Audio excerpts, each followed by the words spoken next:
in hindsight. It's never in front of you. And that's one of the challenges, right? Because you're always valuing what happened yesterday, and what you need is what's going to happen tomorrow. So that's a struggle. Yeah. So there are strategies everywhere from £50 a week up to £100 million, and they're different. Right?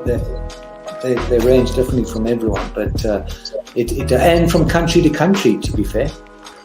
Different countries have different tax laws, so with different vehicles. But from your point of view, at the sort of normal end, I'm not going to call it the low end because I'm in that boat as well.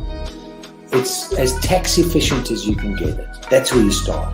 You use all the tax efficiencies, and then you step up into different things.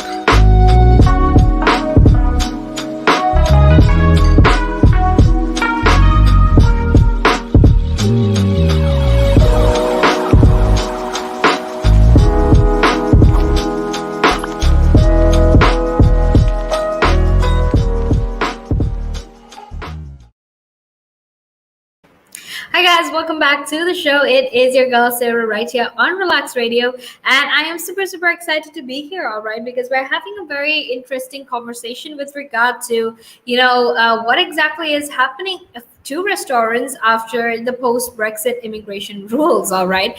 Now that is what the conversation is about, and I am super excited to share my thoughts and opinions with you, and I want you to do the same as well, all right. So don't actually forget to get in touch with me and share your thoughts with me. All you need to do is just text me or call me on 07852473473.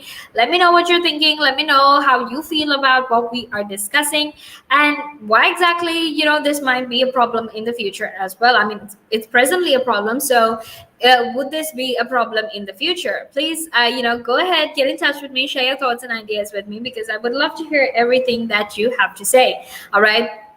And before we actually head into the conversation, I want to very quickly remind you that all you need to do to get in touch with me, obviously, is to text me or call me on 07852473473. Share your thoughts, share your opinions, because I would love to hear everything that you have to say. All right. And obviously, don't forget to go follow us on our socials. Now, you can like us on Facebook. You can follow us on Instagram, Twitter, and TikTok. And actually make sure that you subscribe to our YouTube channel as well, because that way you can actually make sure that you're always informed and you're always updated about all of these things that happen, not just here in the United Kingdom, but in fact all over the world as well. Okay, so don't forget to do that. And something else that you can obviously do is to go download the app, because that's available for free on both the Apple App Store and the Google Play Store. And that will definitely help you stay informed and stay updated about everything that is happening in the world. Okay, and now let's actually head into our conversation, because we have to talk about how post-Brexit immigration rules have actually caused chaos at restaurants. Okay, now milkshakes are definitely off the menu at McDonald's in England, Scotland, and Wales, and that has actually left customers definitely not loving it. All right, because there were many issues in the supply chain. All right, now basically what happened was, post-Brexit immigration rules pretty much changed everything, right? Now, the fast food chain has also been left without some bottled drinks across its 1,250 outlets in Great Britain this week, okay? So it's basically understood that this is actually caused by a shortage of lorry drivers, and that was obviously owing to the post-Brexit immigration rules, COVID-19 restrictions, and even self-isolation guidance, okay? So imagine, this almost reminds me of the, broken ice cream machine case in McDonald's. You know how every time you go for a soft serve ice cream, they're like, oh, you know what, our ice cream machine's broken, we can't give you ice cream. Well, now it's not just ice cream, it's also milkshakes and other things, because we basically had what I refer to as the pingdemic, all right, where basically so many people got pinged by the NHS COVID-19 app, and a lot of people were required to self-isolate, right? So because of that, because of COVID-19 restrictions, obviously, at one point, there were these inter-district, if I'm not mistaken, there were travel restrictions between specific districts and whatnot as well. Okay, so obviously, in addition to all of that, and also the post-Brexit immigration rules, things have really changed things have really changed for a lot of people, a lot of not just people, but obviously too, things have really changed for a lot of these a lot of these fast food restaurants. All right. And obviously it's not just McDonald's, there are other fast food restaurants, fast food chains as well, that are suffering because of this. Right now, if anything, I want to talk a little bit about the pandemic, because remember when someone who you were in close contact with got tested positive for COVID, you were asked to self isolate, right? And we know how that specifically resulted in a lot of staff shortage in jobs, and because of that, it basically disrupted entire industries, right? Because you had people being asked to isolate, and obviously when you're asked to isolate, it's not like you can say, oh no, you know what, I'm just going to go to work, because you could possibly put everyone else at risk as well, right? So obviously what happened because of that was that so many people had to stay back at home and not really go out and not really go to do their jobs, and that caused a lot of staff shortages, right? People couldn't deliver goods on time, they couldn't stack goods, there was no one to stack the shelves and make sure that these shops basically had everything that was demanded by the consumers and customers, because of these staff shortages, because of what I refer to as the pandemic. All right. Now, and obviously, in addition to all of that, after we have these post-Brexit immigration rules, that has obviously changed a lot as well, right? Because we know how, we know that there are a lot of changes that are currently taking place with regard to the United Kingdom leaving the EU, right? So obviously, with regard to all of that, there is a lot of changes that are currently taking place. Now, the burger chain is in fact said to be working hard to actually restore those items that aren't currently there on their menu as soon as possible. Okay. Now, last week, Nando's was in fact forced to close about 50 restaurants because of chicken shortages. Okay. And KFC also said recently that supply chain issues meant that it was actually unable for them to stock some menu items. Okay.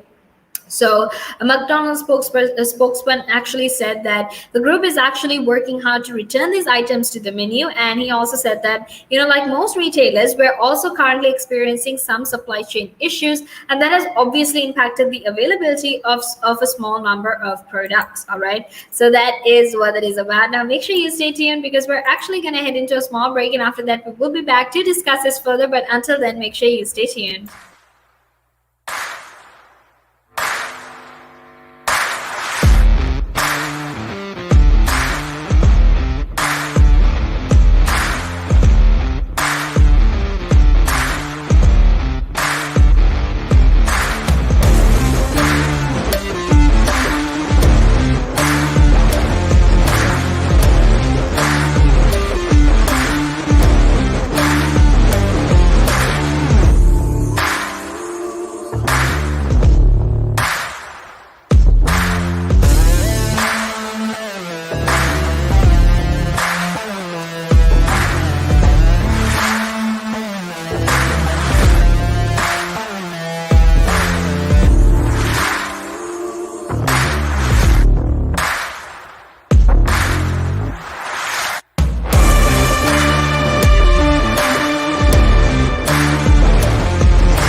Hi guys, welcome back to the show. It is your girl Sarah, and currently we're talking about how post Brexit immigration rules have basically caused chaos across restaurants. All right, just imagine going to Nando's to get some chicken, and they're like, "Oh, I'm sorry, we've run out of chicken, so you'll just have to find some other place to get chicken." I know it sounds hilarious and basically sounds like stuff in movies, but it's actually happening here in the United Kingdom.